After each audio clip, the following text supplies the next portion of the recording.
नमस्कार. आज आपण न भिजवता, न आंबवता, डाळ तांदूळ न वापरता पोह्यापासून मस्त अशी कापसासारखी पांढरी शुभ्र मऊ लुसलुशीत जाळीदार आंबोळी तयार करणार आहोत. ही आंबोळी बनवायला कोणत्याही प्रकारची पूर्वतयारी करावी लागत नाही. मनात येईल तेव्हा अगदी 15 ते 20 मिनिटांमध्ये तुम्ही झटपट आंबोळ्या तयार करून घेऊ शकता. सोबतच साऊथ इंडियन फेमस लाल चटणी देखील बनवून दाखवणार आहे. सकाळच्या घाई गडबडीमध्ये मुलांच्या डब्यासाठी, नाश्त्यासाठी, संध्याकाळी काही हलकं फुलकं खायचं असेल तर अगदी उत्तम बेत आहे. जर तुम्ही आंबोळ्या सकाळी बनवल्या तरी सुद्धा संध्याकाळी अशाच मऊसूत राहतात. आंबोळीला जाळी पहा किती सुंदर पडलेली आहे.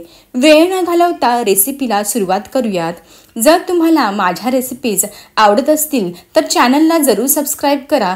तुम्हा सर्वांना एक निवेदन आहे, त्यासोबतच बेल आयकॉन देखील प्रेस करा. अगदी